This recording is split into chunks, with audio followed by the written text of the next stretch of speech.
Rochambeau, the podcast about unique competitions, extraordinary events, and other amazing adventures. I'm Kim. And I'm Ted. Happy to have you here. Also happy to thank CastBox. They have been a supporter of Rochambeau since the beginning. Yep. Thank you guys very much. They are no longer a sponsor. So, by the way, if anybody wants to sponsor, we're looking for a new one. Yeah, come on. But also wanted to let our CastBox subscribers know that they moved our channel. So next time you open the app, if you're on there right now, you might have noticed that it kind of pushed you to a new page and asked you to resubscribe. We would really appreciate it if you did resubscribe. Right. And if you did not resubscribe and you are not subscribed, you are not listening to this right now. Ooh. That was all very spooky. Yeah.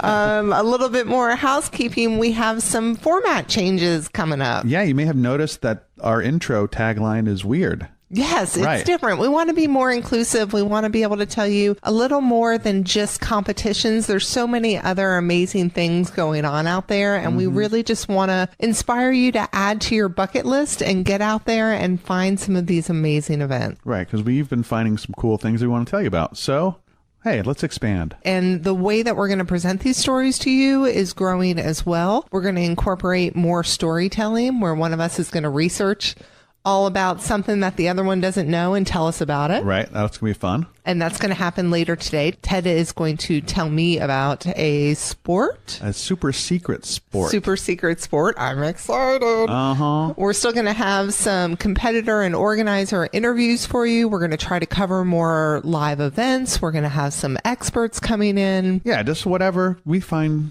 cool and we think you might want to hear about. We'll do that. Yep. And a lot of this change is in an effort to bring you more Rochambeau. Right. It's not just lamps.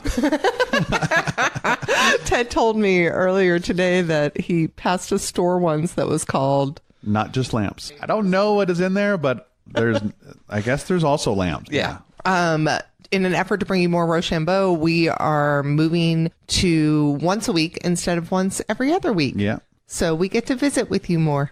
And you're going to love it. We hope. We do. We do indeed hope that you'd love it. We've both been taking a little break and did some traveling. Yes. Ted, where did you go? I went to Colorado and Utah. Nice. Yeah, did you ski? I snowboarded. Yeah, I met my brother and his family and my cute little nieces in Vail.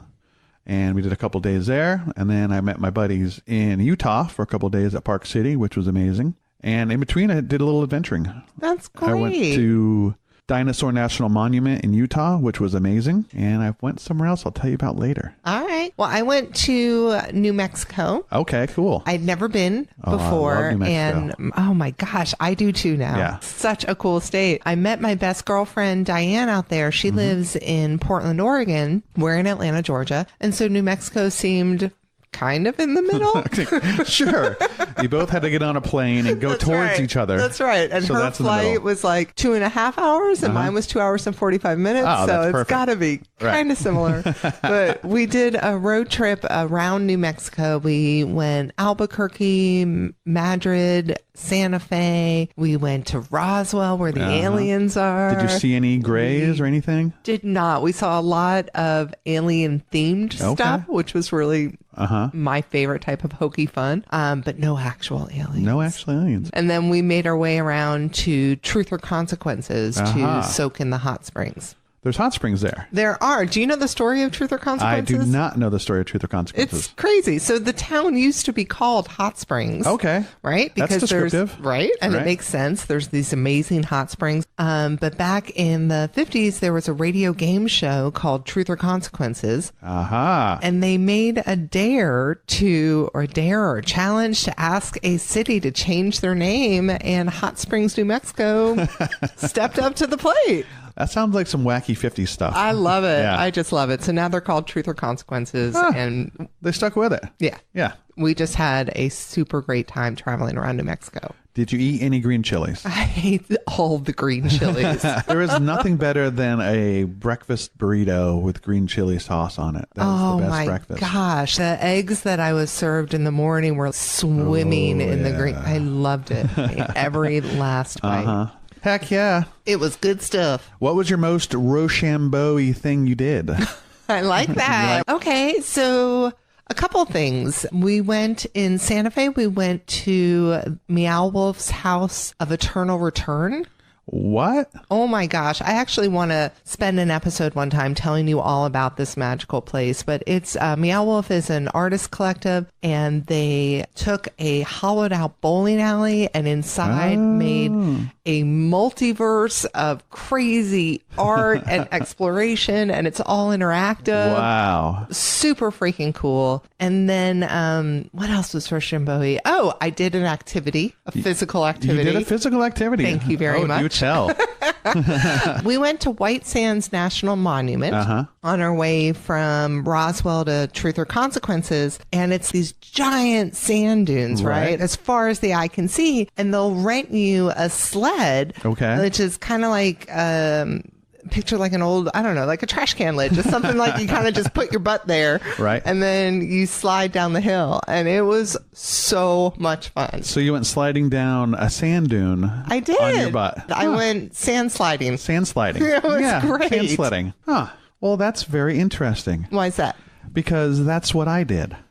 What do you mean? You went... Well, I went snowboarding, but I also went sandboarding. What is sandboarding? Sandboarding is like what you did, but standing up. Is this today's episode? This is today's episode. All right. So I didn't know you went sandboarding on your own, on your butt. I did, on my butt. My own butt. On your own butt.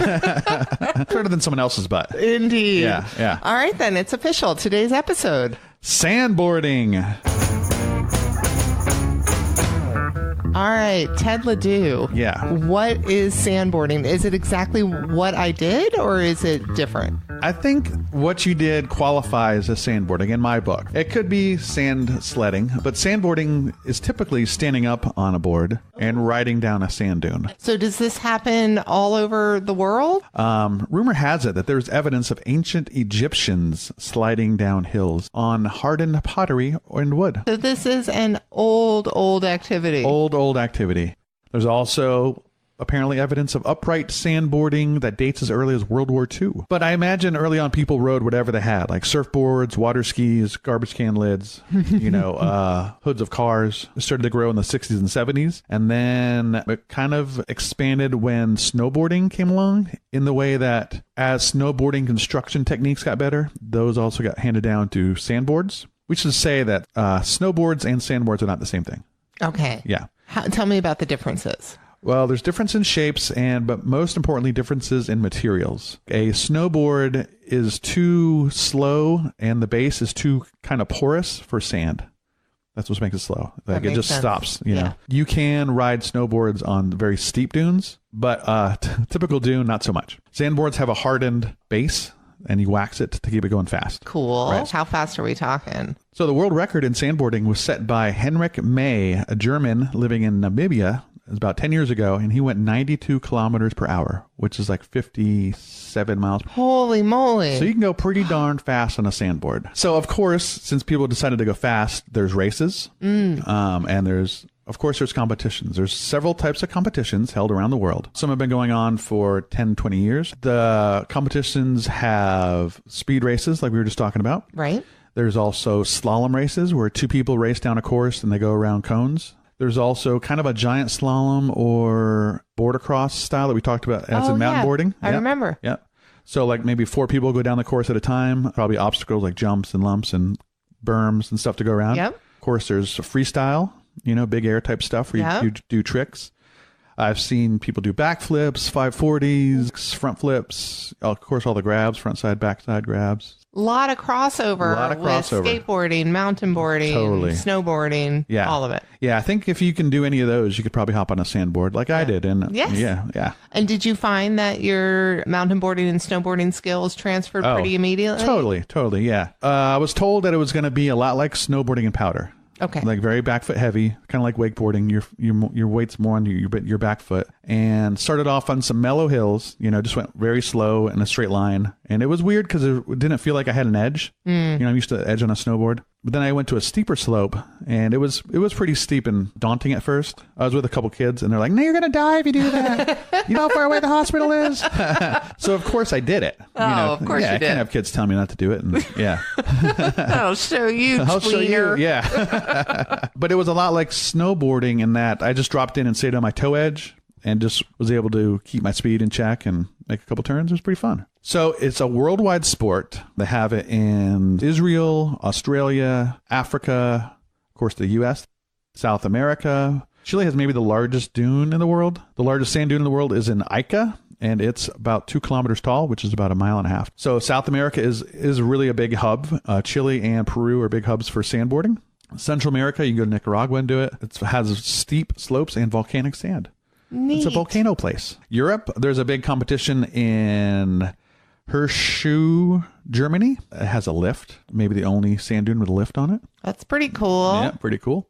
Considering I was exhausted Yeah, just walking up a few little lumps to slide my butt back down. Right. That's probably why it's not as big as snowboarding, because snowboarding, you already had lifts in place. Mm-hmm. You didn't have to hike up the mountain every time to drop in. Yeah, right. The hike is something. It is something, yeah. Well, hiking on sand is not easy. Did you have shoes on? I did have shoes on. Yeah, no, we were told to ride in socks on the board. We were hiking up the sand dunes in our socks. Oh, that sounds terrible. It really wasn't that bad until I tried to wash the socks. Yeah, I did laundry. I stayed at the Airbnb in Fruita, Colorado, which is a lovely town. We talked about Fruita in episode number 5 about the Frozen Dead Guy Days coffin race. Yeah. Because they were having a discussion about what to name their festival. Right. And I believe the story was told to us that someone suggested, well, let's just call it Frozen Dead Guy Days because, we're the town with the Frozen Dead Guy. And somebody was like, no, that's a silly name. Yeah, we can't do that. And they were like, but there's this other town named Fruita, and they have Mike the Headless Chicken Days. Right. So hey, why wouldn't we? Right. I saw a statue of Mike the Headless Chicken, bought stickers of Mike the Headless Chicken, and there's, So yeah, if you guys want to learn more about Mike the Headless Chicken or Frozen Dead Guy Days, go back and give a listen to episode number 5. Right. Or go to Fruita. Even better. Yeah, even better. Go out there.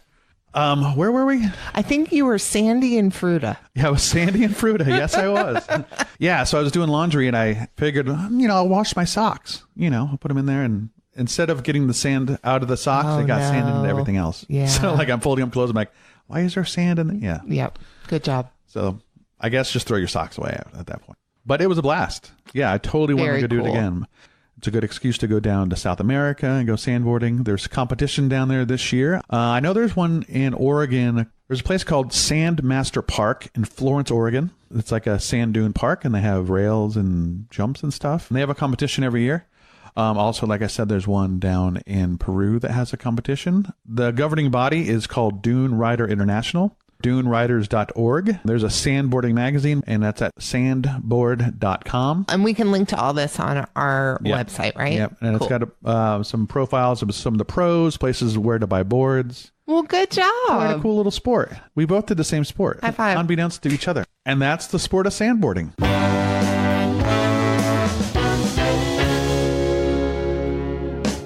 We have a calendar on RochambeauPodcast.com. I believe it's under the events section. Right. RochambeauPodcast.com/events. If you're going to type it in, I don't know why you would, but I don't know. Go for it. You do you. That's right. If you know of a cool event in your hometown, please reach out and we'll get it on the calendar. RochambeauPodcast@gmail.com. We want to hear from you and we want to know what's going on in your town. So coming up this weekend, the World Pizza Games. What? How is that a thing? They have a lot of different competitions within the World Pizza Games. It takes place in Las Vegas, Nevada. March 30th to April 2nd. And it's at the convention center there. Okay. And so they have a lot of different competitions within the World Pizza Games. A speed pizza making. Ooh. They also have like a highest throw. Okay, I see you moving your hand up and down. Yes, I am. I'm like tossing a pizza up in the air. They have a lot going on. So if you're in Las Vegas, or if you can get to Las Vegas this weekend, that would be a great use of your time. All you pizza enthusiasts, which I think is pretty much everybody, get your butt to Vegas. If you are interested in participating in a competition and maybe you can't go anywhere, Ted's been brewing up a great idea that we'd love to launch this week and tell you all about. We're hosting our own event, and it's going to be the world's funniest laugh. No, is that what it's called? I don't know. What do you want to call it? World's best laugh? You get to call it whatever you want, Ted Ledoux. I'm making the page, so world's best laugh. Because it doesn't have to be funny. No. It just has it will be good. Yeah. I like that. Have you ever done laugh yoga? No. It's amazing. I did it once. You lay down on your back, and like I was in a room with about 30, 40 people, and she's like, okay, laugh. And at first you're like, ha, ha, ha, ha. You're faking it, know. And then you hear other people laughing, and they are getting into it. And so you start getting into it, and then it's real, and you can't stop laughing. And then it ebbs and flows, like people are loud, and then it dies down. But it's kind of crazy. We did it for like 20 minutes, and then she's like, okay, now calm down. And it's hard to stop at that point. It's like a self-induced giggle fit. Yeah. It was really cool because once we all stopped and relaxed, you really got meditative. And is that what inspired you to want to do this event for us? No, not at all. Oh. Honestly, there was a laugh competition that I was researching to do for an episode, but it was defunct. And it hadn't happened in quite a while. And I figured with the advent of the internet, which we just got yesterday. The internet, yes. But now we can do this for anyone around the world. We don't have to be in one place together, although that'd be lovely. For this competition, you can just give us a call and leave us a voicemail message of your best laugh. Yeah, just laugh. I don't know how you're going to do it, but just laugh. And also, please identify yourself. Oh, yeah. Yeah. We need to know who you are. Yes, we do. Say, my name is Fred Fredrickson from Frederickson, Washington, and then laugh. That's right. And then leave us contact information. Right. We'll make sure our outgoing voicemail has all of this information for you. But what number are they calling? They are going to call 470-705-0372. Excellent. That's our laugh line. And we'll also have a webpage designated to this laugh competition. It'll have the phone number on it so you can, not worry about, if you're driving right now, pulling over to write that down. Right. The contest will run today through June 1st, and we will announce the winners on June 11th. That's fantastic. So you have till June 1st to go ahead and leave us a voicemail. The winner will receive a Rochambeau prize pack. It'll have a Cadillac Jones record in there. Some swag. And then a mystery prize. Ooh, I like the sound of that. I know. And then, of course, the love and adoration of the whole entire world. That's right. Right. Or at least Team Rochambeau. And we'll have more information on RochambeauPodcast.com/laugh. Thanks again, of course, to Cadillac Jones for sharing their music with us for this podcast. If they play in your town, go see them. They're awesome. All right, guys. The world is a big, beautiful, and sometimes strange place, and we thoroughly encourage you to get out there and experience it all you can. Yeah, and if you know of an event that we need to know about or the rest of the world needs to know about, reach out and let us know. Sounds good. Till next time, people. Goodbye.